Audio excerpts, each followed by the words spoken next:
Assalamualaikum warahmatullahi wabarakatuh. Salam, Om Swastiastu, Namo Buddhaya, salam kebajikan. Hai anak-anak, kita bertemu lagi pada pertemuan yang kedua.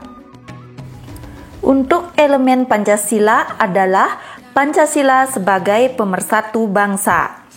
Materi Pancasila sebagai pemersatu bangsa terdiri dari 4 bagian, yaitu yang pertama, gagasan para pendiri bangsa tentang dasar negara. Kedua, dinamika kelahiran Pancasila. 3, kedudukan Pancasila. 4, aktualisasi Pancasila. Nah, pada pertemuan pertama kita sudah membahas gagasan para pendiri bangsa tentang dasar negara. Sekarang pada ketemuan kedua kita akan membahas dinamika kelahiran Pancasila. Dinamika dalam perumusan Pancasila. Perumusan Pancasila sebagai dasar negara Republik Indonesia melibatkan serangkaian pertemuan dan diskusi intensif oleh para pendiri bangsa. Proses ini berlangsung dalam 2 masa sidang Badan Penyelidik Usaha-Usaha Persiapan Kemerdekaan Indonesia atau BPUPK dan melibatkan berbagai tokoh penting. Gagasan Soekarno dan sidang pertama BPUPK. Pada tanggal 1 Juni 1945, Soekarno menyampaikan pidato yang berisi gagasan tentang Pancasila sebagai dasar negara. Gagasan ini diterima secara aklamasi oleh anggota BPUPK. Untuk menyusun rumusan tentang dasar negara, BPUPK membentuk panitia 8 yang terdiri dari 1.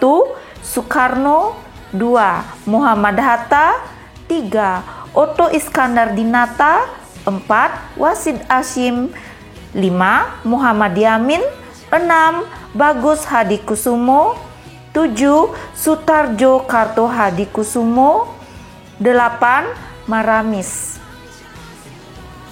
Pembentukan Panitia 8.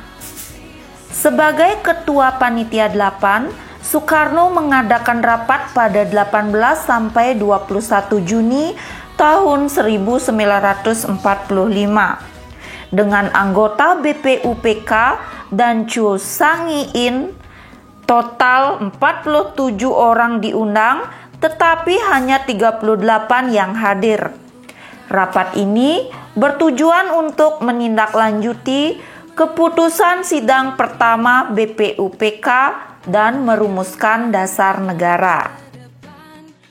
Selanjutnya, pembentukan Panitia 9. Pada rapat tanggal 22 Juni 1945, Soekarno membentuk Panitia 9 untuk menggantikan Panitia 8.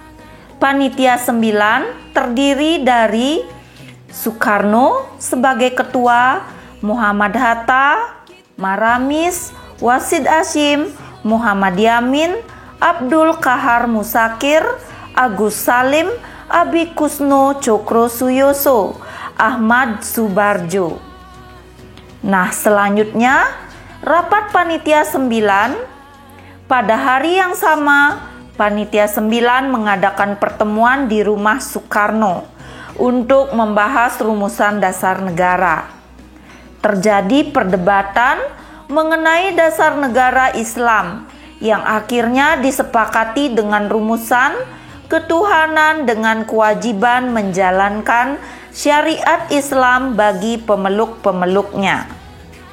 Nah, selanjutnya penyusunan Piagam Jakarta. Muhammad Yamin ditugaskan untuk menyusun teks rancangan pembukaan Undang-Undang Dasar yang berisi perumusan Pancasila. Teks ini dikenal sebagai Piagam Jakarta dengan rumusan sebagai berikut. 1. Ketuhanan dengan kewajiban menjalankan syariat Islam bagi pemeluk-pemeluknya. 2. Kemanusiaan yang adil dan beradab. 3. Persatuan Indonesia. 4. Kerakyatan yang dipimpin oleh hikmat kebijaksanaan dalam permusyawaratan perwakilan. 5. Keadilan sosial bagi seluruh rakyat Indonesia. Masa sidang kedua BPUPK. Pada masa sidang kedua BPUPK, tanggal 10 sampai 17 Juli tahun 1945, Soekarno membacakan naskah rancangan pembukaan Undang-Undang Dasar yang berisi rumusan Pancasila. Terdapat 3 bagian penting dalam naskah tersebut. Bagian pertama, pernyataan kemerdekaan yang menyatakan bahwa kemerdekaan adalah hak setiap bangsa dan penjajahan harus dihapus. Bagian kedua, menjelaskan hasil dari tuntutan kemerdekaan bangsa Indonesia. Dengan rahmat Allah yang Maha Kuasa, bangsa Indonesia mencapai pintu gerbang kemerdekaan. Bagian ketiga, pernyataan tentang pembentukan pemerintahan negara Indonesia dengan tugas melindungi segenap bangsa Indonesia, memajukan kesejahteraan umum, mencerdaskan kehidupan bangsa, dan ikut melaksanakan ketertiban dunia berdasarkan kemerdekaan, perdamaian abadi, dan keadilan sosial. Adapun penutupan sidang kedua BPUPK. Sidang kedua BPUPK menyepakati rancangan rumusan Pancasila sebagai dasar negara dan Piagam Jakarta sebagai pembukaan Undang-Undang Dasar Negara Republik Indonesia tahun 1945. Selain itu, disepakati pula rancangan batang tubuh Undang-Undang Dasar Negara Kesatuan Republik Indonesia tahun 1945. Sidang ini ditutup pada 17 Juli 1945, menandai akhir tugas BPUPK. Dengan demikian, proses perumusan Pancasila melibatkan berbagai tahap diskusi, perdebatan, dan kompromi di antara para pendiri bangsa, hingga menghasilkan rumusan final yang menjadi dasar negara Indonesia. Dinamika dalam pengesahan Pancasila. Latar belakang dan pembentukan PPKI. 1. Bom Hiroshima dan dampaknya. Pada 6 Agustus 1945, Sekutu menjatuhkan bom atom di Hiroshima. Kabar ini mendorong para tokoh nasional Indonesia untuk segera memproklamasikan kemerdekaan, karena posisi Jepang semakin terdesak dalam Perang Asia Pasifik. 2. Pembentukan PPKI.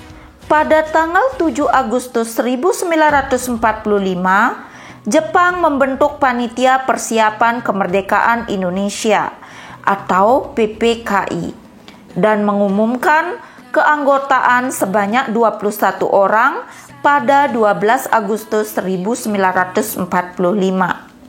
Soekarno ditunjuk sebagai ketua dan Muhammad Hatta sebagai wakil ketua. Anggota tambahan sebanyak 6 orang ditambahkan tanpa sepengetahuan Jepang, menjadikan total anggota PPKI menjadi 27 orang. Situasi jelang proklamasi kemerdekaan. Vacuum of power. Jepang menyerah tanpa syarat pada 15 Agustus 1945. Menciptakan kekosongan kekuasaan di Indonesia. Kelompok pemuda mendesak Soekarno dan Hatta untuk segera memproklamasikan kemerdekaan yang ditolak oleh keduanya karena ingin membahasnya terlebih dahulu dengan anggota PPKI. Peristiwa Rengas Dengklok. Soekarno dan Hatta dibawa ke Rengas Dengklok oleh para pemuda untuk mendesak proklamasi segera. Namun, mereka tetap bersikeras untuk melakukan proklamasi di Jakarta. Ahmad Subarjo berhasil membujuk pemuda dan membawa Soekarno dan Hatta kembali ke Jakarta. Selanjutnya, terkait proklamasi kemerdekaan. Perumusan teks proklamasi, naskah proklamasi dirumuskan di Rumah Laksamana Tadashi Maeda pada malam hari 16 Agustus 1945 oleh Soekarno, Muhammad Hatta, dan Ahmad Subarjo. Teks proklamasi ditulis oleh Soekarno berdasarkan diktasi Muhammad Hatta. Pembacaan proklamasi. Proklamasi kemerdekaan Indonesia dibacakan oleh Soekarno pada 17 Agustus 1945 di Jalan Pegangsaan Timur nomor 56 Jakarta. Disaksikan oleh Hatta dan beberapa tokoh lainnya. Sidang PPKI dan pengesahan Pancasila. Sidang pertama PPKI. Sidang pertama PPKI diadakan pada 18 Agustus 1945. Sehari setelah proklamasi, menghasilkan beberapa keputusan penting. 1. Pengesahan Undang-Undang Dasar Negara Republik Indonesia tahun 1945. 2. Pemilihan Soekarno sebagai Presiden dan Hatta sebagai Wakil Presiden. 3. Pembentukan Komite Nasional untuk membantu tugas Presiden sementara. Pembahasan keberatan terhadap Piagam Jakarta. Sebelum sidang, Hatta mengadakan rapat kecil dengan tokoh Islam untuk membahas keberatan terhadap kalimat dalam Piagam Jakarta yang berbunyi ketuhanan dengan kewajiban menjalankan syariat Islam bagi pemeluk-pemeluknya. Kesepakatan untuk mengubah kalimat tersebut menjadi ketuhanan yang Maha Esa dicapai dalam rapat tersebut. Adapun pengesahan Pancasila sebagai dasar negara. Sidang pertama PPKI pada tanggal 18 Agustus tahun 1945 mengesahkan Pancasila sebagai dasar negara yang tercantum dalam pembukaan Undang-Undang Dasar tahun 1945. Terdiri dari 5 sila. 1. Ketuhanan yang Maha Esa. 2. Kemanusiaan yang adil dan beradab. 3. Persatuan Indonesia. 4. Kerakyatan yang dipimpin oleh hikmat kebijaksanaan dalam permusyawaratan perwakilan. Dan yang kelima, keadilan sosial bagi seluruh rakyat Indonesia. Adapun makna sejarah, yaitu proses pengesahan Pancasila menunjukkan pentingnya kompromi dan kebijaksanaan dalam mencapai kesepakatan nasional, serta menjamin persatuan dan keutuhan bangsa Indonesia. Baiklah, anak-anak yang Ibu cintai dan Ibu banggakan, sekian materi yang dapat Ibu sampaikan pada pertemuan kedua ini. Akhir kata, Ibu ucapkan terima kasih. Assalamualaikum warahmatullahi wabarakatuh. Salam, Om Swastiastu, Namo Buddhaya, salam kebajikan.